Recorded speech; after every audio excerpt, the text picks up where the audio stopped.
La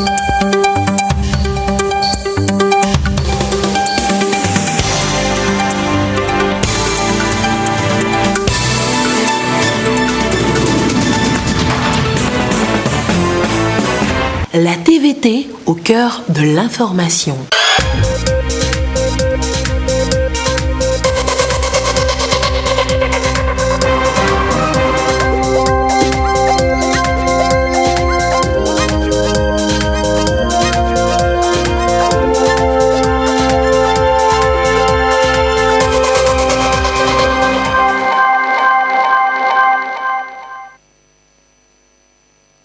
Il est 20h, bonsoir à tous, merci de votre attention. Dans l'actualité ce lundi, la santé d'abord, le système de santé précisément avec les promesses du chef de l'État pour le nouveau quinquennat. En quoi va consister le chantier Lucassi dans les menus détails dans un instant, début de journal. A évoqué aussi la santé sexuelle, la TBEF inaugure un site de formation à distance.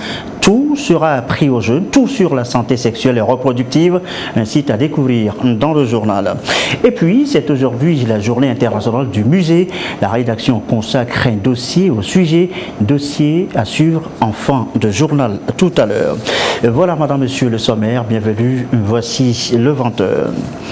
C'était donc une de ces promesses électorales, rapprocher l'hôpital des populations, moderniser notre système de santé. Eh bien, nous y sommes. En quoi va consister donc le volet santé du chef de l'État, réélu, vous le savez, pour les 5 prochaines années. Bien sûr, le Covid-19 dicte déjà un peu l'agenda en ce début de quinquennat. Lucassi. Elle a mis à rude épreuve les systèmes de santé de tous les pays.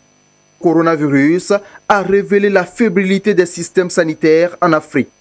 Au Togo, dès la détection du premier cas, les plus hautes autorités du pays se sont mobilisées pour renforcer le système afin d'assurer une prise en charge plus efficace des personnes affectées. Une batterie de mesures et d'initiatives a été prise en ce sens. Quelques hôpitaux ont été réhabilités tels que le centre hospitalier Lomé Commune et un nombre conséquent de matériel acquis à l'instar des respirateurs. À cela s'ajoute la formation des agents hospitaliers. Toutes ces actions sont des signes annonciateurs de l'engagement du chef de l'État, Faure Nyazingbe, dans le secteur de la santé pour les 5 prochaines années. Modernisation des centres hospitaliers régionaux, réhabilitation des centres de santé communautaires, construction de 6 nouveaux centres de santé mère-enfant et de 100 centres médico-sociaux et d'un centre national de lutte contre le cancer. Un projet de société qu'il porte pour offrir de meilleurs soins de santé aux populations. La mère et l'enfant sont au centre de ce projet. L'amélioration considérable de la disponibilité des produits sanguins, une autre préoccupation de Faure Nyazingbe. Chaque région sera dotée d'un centre de transfusion sanguine à travers une initiative présidentielle. Dans le même sillage, sera poursuivi et renforcé le programme de dotation de cliniques mobiles aux préfectures, lancé il y a plus d'1 an déjà. Les structures sanitaires, entre autres, seront équipées, le dépistage et le traitement des maladies non transmissibles seront faits en un temps record, a promis le président de la République. Quant au personnel soignant, il lui est réservé un statut spécial. Ceux ont envie de faire d'eux un des partenaires privilégiés du développement social du pays. Des dispositions seront prises aussi afin que la fonction publique hospitalière soit séparée de l'exercice de l'activité en profession libérale. En amont, elle va bénéficier d'une meilleure organisation et gestion interne des structures et services de santé. Aussi, les centres communautaires, formations sanitaires privées et les officines de pharmacie vont-ils être pris en compte. Ils vont bénéficier d'un appui conséquent de l'État. L'assainissement de la pratique privée dans le secteur de la santé et des outils adéquats pour veiller à une application rigoureuse de la réglementation relative à l'installation des cliniques privées, à la contrefaçon de médicaments et des produits pharmaceutiques vont être traduits dans les faits. Ceci pour être en phase avec l'initiative de Lomé portée par le chef de l'État. À travers ses engagements, Faure Nyazingbe veut améliorer d'une manière significative le système de santé du pays et assurer des soins de santé de qualité à tous les Togolais, en l'occurrence les couches vulnérables. Un objectif qui répond au signe sous lequel est placé le nouveau mandat de l'homme, préserver et consolider les acquis. Et oui, nous le disions, le Covid-19 nous impose tout avec de nouveaux comportements et qui étaient tout simplement auparavant une seconde nature, quoique un peu négligée par certains. Eh bien, se laver les mains régulièrement devient aujourd'hui une règle imposée par le Covid-19. Les règles d'hygiène en général, nous les rappelons tout à l'heure dans le sujet à venir, sujet en préparation. Et ce sera donc dans un instant. Questions sont-elles aussi respectées là-bas dans la Kéran, direction Kokou Tamberma? Comment s'y prend-on sur place pour éviter la pandémie à Covid-19? Nestor Mouzou et son équipe se sont rendus dans le village. Voici le reportage.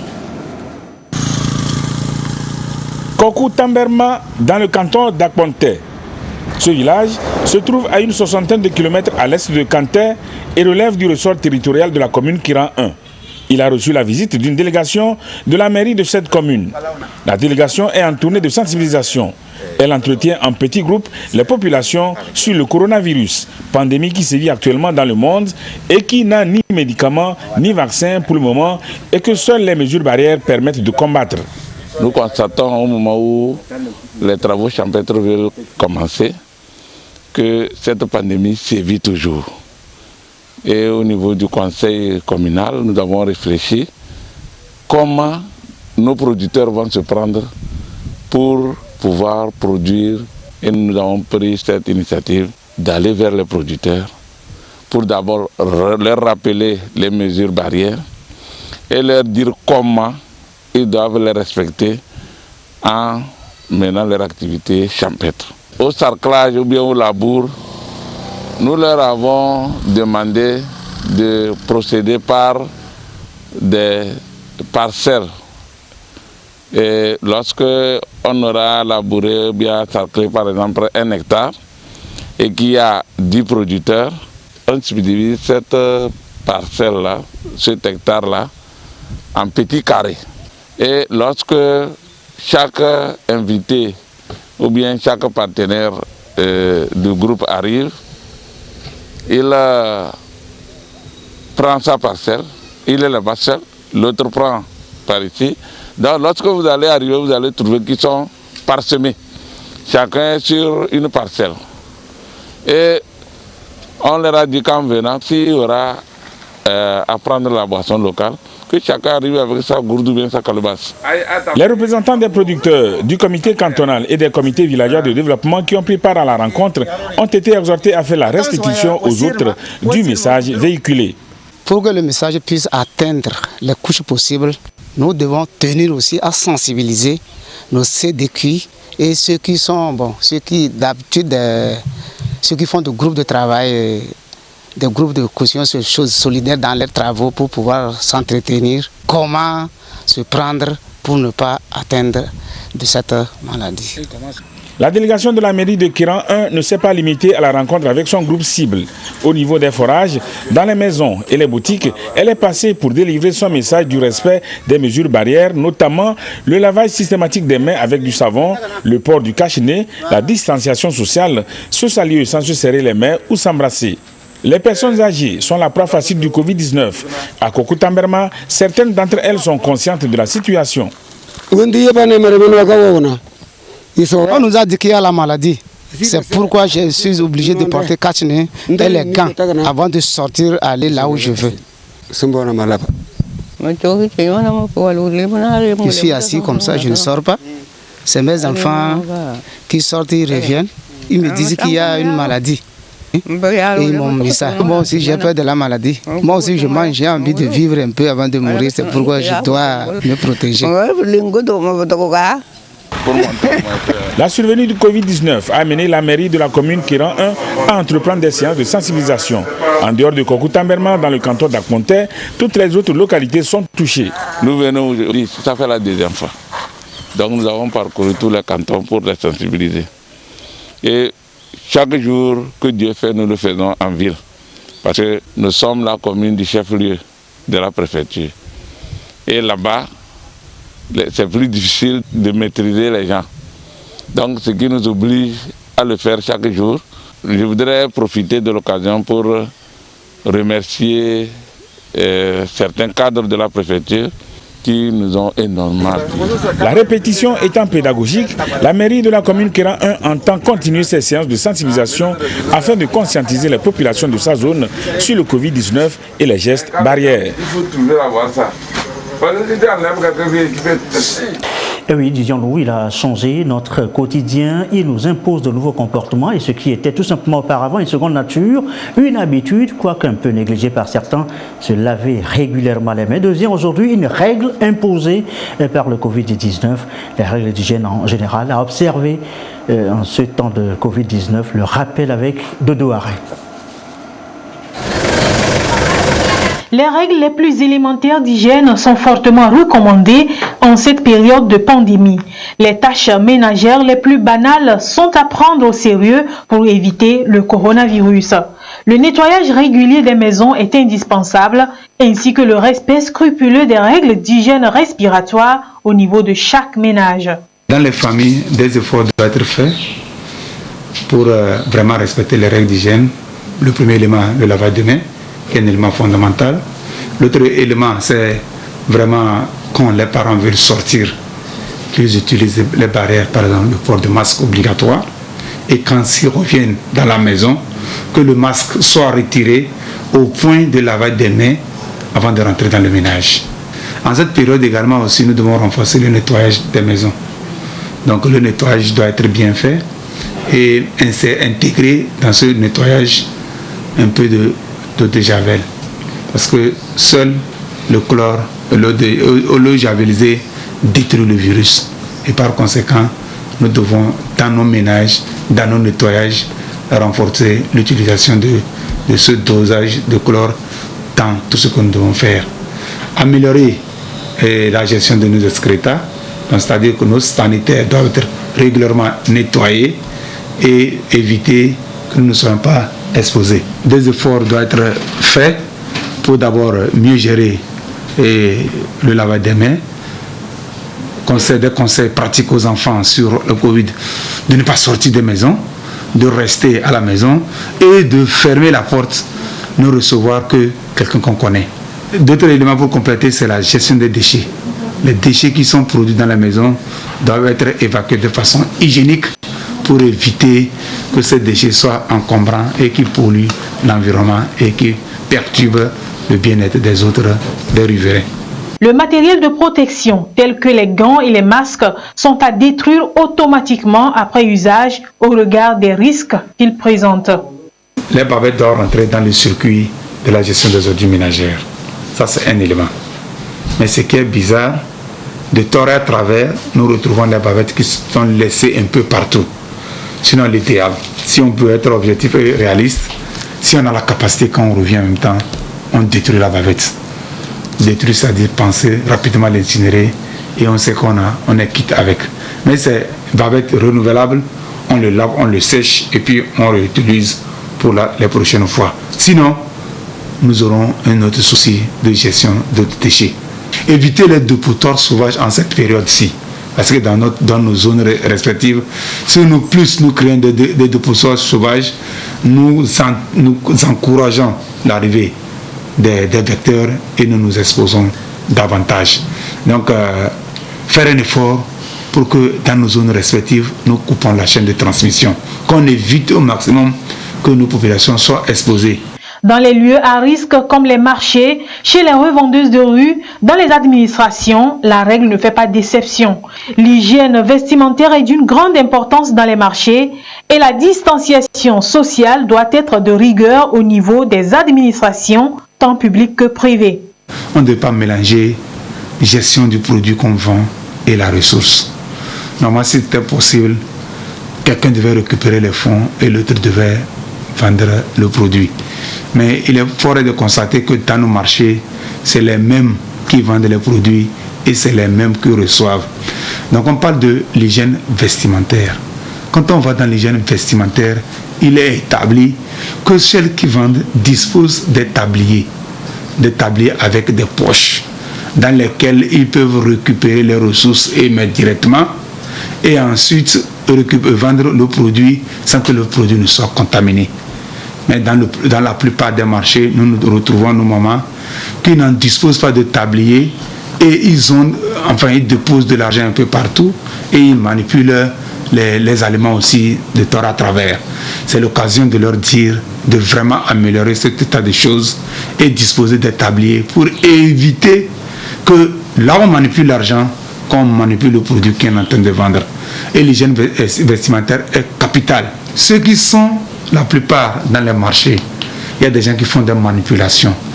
On recommande le plus souvent de pouvoir utiliser des gants de protection pour éviter que vous ne soyez beaucoup exposés. Une fois dans le marché, l'entretien doit être de règle parce qu'il faut renforcer le nettoyage, renforcer le balayage des lieux et maintenant collecter de façon simple les déchets qui sont produits pour des zones qu'on peut récupérer. Parce que dans les marchés, il y a des zones pour récupération des déchets. Et donc c'est nos mamans qui vendent au marché, une fois dans le marché, arroser, ensuite balayer et récupérer les salissures pour la zone de décharge. Et je pense que c'est à partir de ce moment qu'on va espérer que vraiment nous sommes dans un lieu salubre et nous pouvons accueillir nos clients pour vendre nos marchandises. Ce qui peut se compléter peut-être c'est la désinfection de ces lieux de façon régulière. Au niveau administratif, un élément fondamental, il est recommandé d'avoir le dispositif de lavage de mains au point d'entrée. Et puis il y a le problème de distanciation qui est fondamental. Et également aussi, c'est améliorer le cadre de vie. Améliorer le cadre de vie, c'est renforcer l'entretien de nos zones et permettre que chacun, ce qui le concerne, par exemple, dispose de façon individuelle d'une solution hydroalcoolique. Donc votre solution hydroalcoolique vous permet à tout temps, à tout moment, de pouvoir vous désinfecter et de vous nettoyer et de vous mettre à l'abri du germe. Nous encourageons toutes les administrations de tenir, de maintenir surtout le port des masques et de mettre comme élément fondamental le lavage de mains régulier qui permet de lutter contre les maladies. Le coronavirus circule toujours avec autant de contagiosité et de virulence. Le seul moyen de protection reste le respect des mesures édictées.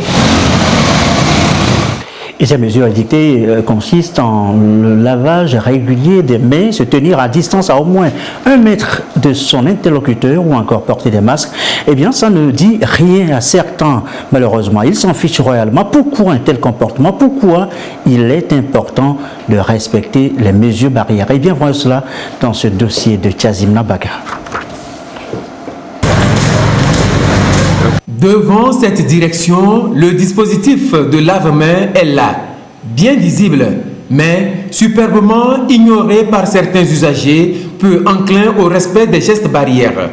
Même scène devant cette officine, avec d'abord ce monsieur, ensuite cette dame, puis celui-ci qui contourne le dispositif pendant que d'autres personnes s'emploient à laver leurs mains. Mais une fois notre caméra repérée, les responsables de la pharmacie ont commencé par refouler et exiger le lavage systématique des mains. Par contre, nul ne peut rentrer dans cette boutique sans se laver les mains, car ici, Aladi veille au grain. Nous, on a fait du crawl là avec la pompe là pour que les gens lavent la main. Il y a les autres aussi, viennent, il accepte laver. Les autres aussi reviennent. Moi, si quelqu'un rentre de délai, refusait de laver, moi je le renvoie. Le port des cache-nez est aussi aléatoire chez certaines personnes, malgré l'urgence sanitaire et en dépit des multiples sensibilisations du gouvernement, des ONG et autres associations. Or, ces masques de protection constituent de véritables barrières contre la propagation de la pandémie au coronavirus. On doit se laver la main et avoir un cache-nez main. Comme j'étais un peu pressé, je suis venu pour une monnaie, donc j'ai oublié le cache-nez au service. Sinon, il y a le cache-nez quand même. Sinon, il y a le cache-nez dans le sac. C'est pas dans le sac, on le met. Ok, je sais. J'ai oublié mon masque à la maison. Mais sinon, je suis conscient de ça.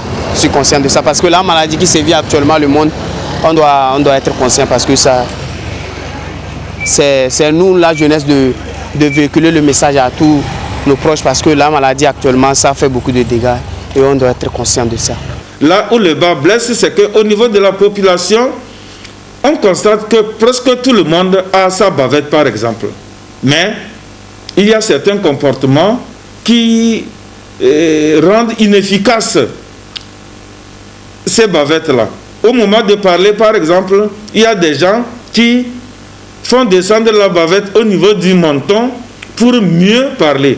Alors nous leur rappelons que c'est justement au moment de parler qu'on doit mettre la bavette pour éviter que les sécrétions aillent vers les autres. Donc en portant sa bavette, on se protège et on protège les autres. Se protéger et protéger les autres en respectant scrupuleusement les mesures barrières doit être désormais le mot d'ordre, en ce sens que la pandémie du coronavirus gagne du terrain et est en passe d'amorcer véritablement la phase de contamination communautaire, si ce n'est déjà fait. Aujourd'hui, plus qu'hier, le respect des mesures barrières est une nécessité. Au départ, nous n'avions qu'un cas. Aujourd'hui, avec les cas qui se multiplient, ces cas-là, confirmés, ont des cas contacts. Cela veut dire que le mal est en train de se propager. J'invite chaque homme et chaque femme à redoubler d'ardeur, parce que c'est par ce biais seulement, c'est par cette observation des mesures barrières que nous pouvons endiguer le phénomène et demain ou dans les semaines qui suivent, arriver à une situation normale, à une situation sans coronavirus. Parvenir rapidement à une situation sans coronavirus, c'est possible. Mieux, c'est apporter des lave-mains, mais aussi encore et surtout par le respect rigoureux des gestes barrières ainsi que des mesures édictées par le gouvernement dans le cadre de son plan de riposte. Chacun doit se dire que la lutte actuelle n'est pas la lutte du gouvernement, n'est pas la lutte des autorités, mais c'est la lutte de tout le monde. C'est ensemble que nous pouvons venir à bout de cette maladie.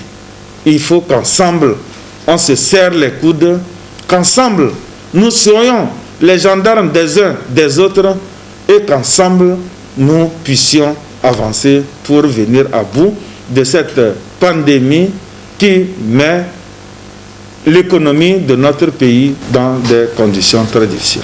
Je dis très sincèrement merci au chef de l'État, son Excellence M. Faure Essaouzimana Gnassingbé, qui dès les premières heures a pris les mesures qu'il fallait pour une maîtrise de la pandémie de coronavirus dans notre pays. Ces mesures seules ne pourront venir à bout de la Covid-19 sans la discipline, la responsabilité et la solidarité, comme l'a souligné et martelé le président de la République, Faure Essaouzimana Gnassingbé. Chacun à son niveau est appelé à se faire sienne ses valeurs afin de jouer sa partition dans la lutte commune contre le coronavirus au Togo.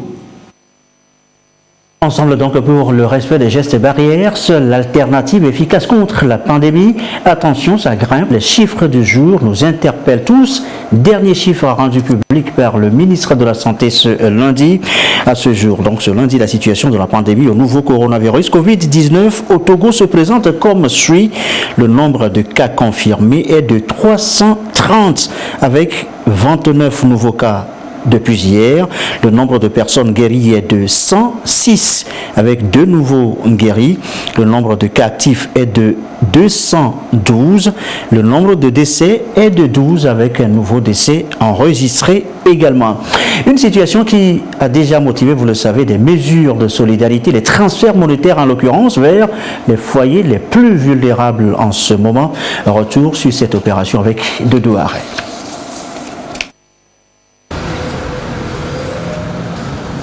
De 120 000 ménages initialement prévus, le transfert monétaire du projet filets sociaux et services de base s'élargit à 20 000 autres ménages. le Covid-19 ayant créé d'autres situations de vulnérabilité. Le projet était suspendu depuis quelques semaines pour cause de la crise sanitaire avant d'être relancé il y a quelques jours. Il va accroître les revenus et la consommation des ménages. L'un des projets mis en œuvre par l'Agence nationale d'appui au développement, la base ANADEB, est le projet de filets sociaux services de base. Ce projet qui est cofinancé par le gouvernement togolais et la Banque mondiale. La composante transfert monétaire occupe une bonne place au niveau du projet FSB et les transferts monétaires veulent accroître le revenu et la consommation des ménages ciblés et de ce fait leur capacité à faire face au choc. Donc nous payons des allocations de 15 000 francs par trimestre par ménage pour aider les ménages à mieux se prendre en charge en termes d'alimentation, en termes de santé, en termes de scolarité et également à initier ou à agrandir des activités génératrices de revenus pour que dès la fin des 2 ans, que la famille ou que le ménage soit capable de continuer par se prendre en charge sans avoir besoin d'un appui extérieur. D'ici 2021, l'objectif est d'accompagner 120 000 ménages. Et donc, si nous restons dans cet objectif, ça veut dire qu'il ne nous reste que 59 000 ménages à couvrir. Et quand le Covid-19 est arrivé, la vulnérabilité se fait sentir dans d'autres ménages que nous pensions avant plus solides que ceux qui étaient retenus.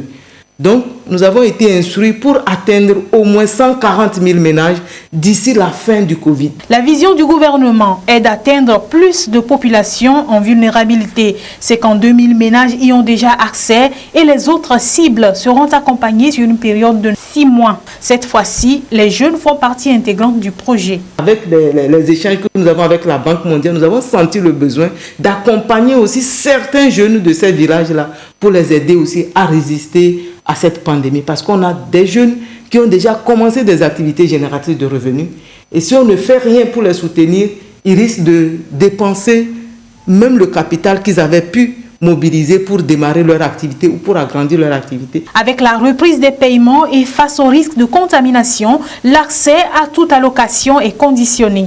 Après échange avec les autres acteurs, la Banque mondiale, Move Togo, nous nous sommes convenus sur ceci. L'accès au site ou bien au lieu, à l'endroit de paiement est conditionné par le port de cache-nez par tous les bénéficiaires. L'entrée de chaque lieu de paiement a le dispositif de lave-mains et donc tous ceux qui doivent passer par là se lavent les mains avant de rentrer. Nous avions prévu des paiements de 15 personnes, des vagues de 15 personnes. Mais je précise qu'il arrive des retards qui font que les bénéficiaires dépassent les 15 personnes. Et là, nous sommes tenus de respecter la distanciation sociale pour pouvoir faire le travail. Et l'agent payeur qui vient dans le village pour payer doit se faire prendre la température ou à son lieu de départ ou arriver dans le village si on a un centre de santé. Et lui aussi, il porte son cache-nez, il a tout le dispositif pour sa protection. Et aujourd'hui, avec de la cendre, on procède au marquage de là où les bénéficiaires doivent être par rapport à l'agent payeur, pour que le bénéficiaire ne soit pas trop proche de l'agent payeur. Et à chaque paiement, maintenant, c'est devenu obligatoire pour l'ANADEB de sensibiliser les populations, les bénéficiaires sur le Covid-19 et sur les mesures barrières. Les filets sociaux de base sont exécutés exclusivement dans les milieux ruraux. Les ménages sont ciblés dans 209 cantons les plus pauvres du pays, dont 685 villages. Autre sujet à évoquer ce soir, je vous l'annonçais d'ailleurs en titre, la santé sexuelle. La TBEF inaugure une formation en ligne, un site via lequel l'association apprend tout aux jeunes, tout sur la santé sexuelle et reproductive. Mais nous reviendrons demain en image sur le sujet dans nos éditions. Enfin, cette date du 18 mai, c'est aujourd'hui la journée internationale du musée. Le saviez-vous? Pas de souci. En tout cas, Yasmine Kodia s'est intéressée déjà à cette journée, mieux au musée comme facteur de diversité, d'inclusion, d'égalité. Voyons voir ce sujet. Les professionnels du musée travaillent pour la sauvegarde des expositions organisées en ligne. Ici, le conservateur édifie sur l'importance d'échanges culturels pour faire des musées un creuset pour l'égalité, la diversité et l'inclusion. Depuis 1977, le Conseil international des musées a instauré la Journée internationale des musées qui est célébrée le 18 mai de chaque année. Alors, chaque année, il y a un thème qui est annoncé. Cette année, le thème est Musée pour l'égalité, diversité et inclusion. Musée pour l'égalité, pour signifier qu'en fait, le musée accueille toutes les classes sociales. Au début, les musées étaient uniquement réservés à une classe d'élite, à des personnes d'une classe donnée, de sorte que la basse population ou bien tout le monde n'avait pas accès au musée. Donc la connotation a évolué et à ce jour, tout le monde ou bien toutes les classes ont accès au musée. Donc c'est pour montrer musée pour l'égalité, pour permettre à toute la population de pouvoir se retrouver à l'intérieur d'un musée sans distinction de classe sociale. Cette année, avec la pandémie, donc nous sommes obligés de nous rapprocher de notre public autrement. Nous mettons des collections sur les sites web et aussi sur les pages Facebook et Instagram du musée afin que le public, bien étant chez lui, puisse quand même visiter les collections qui sont dans les musées. Cette année, la célébration de la Journée internationale des musées a une nouvelle orientation. L'événement a rassemblé l'année dernière plus de 37 000 musées dans près de 156 pays. Cette année, la pandémie du Covid-19 a changé l'allure des choses. Dans les musées, nous avons des collections diverses. On a des peuples divers. On parle de l'inclusion. Compte tenu des défis qu'on a à relever face à la diversité et face à l'inclusion, ce thème c'est pour vraiment attirer l'attention de tout le monde. Il y a des gens qui viennent visiter les musées, que dans la diversité, nous sommes un.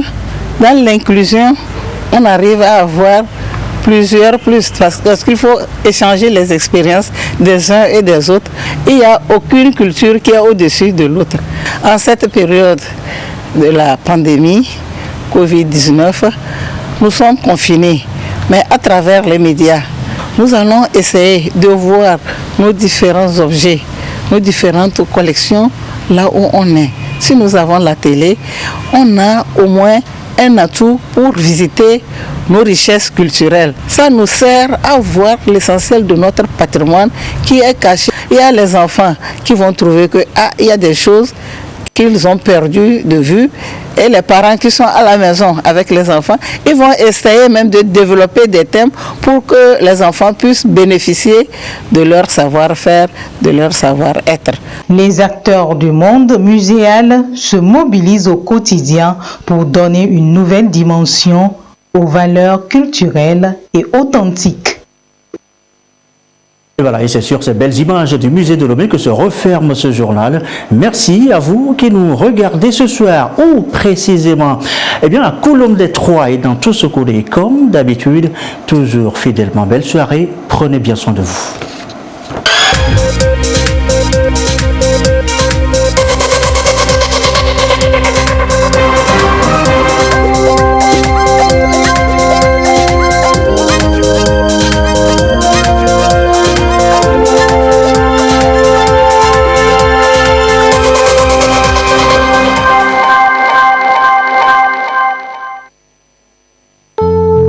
L'Agence nationale de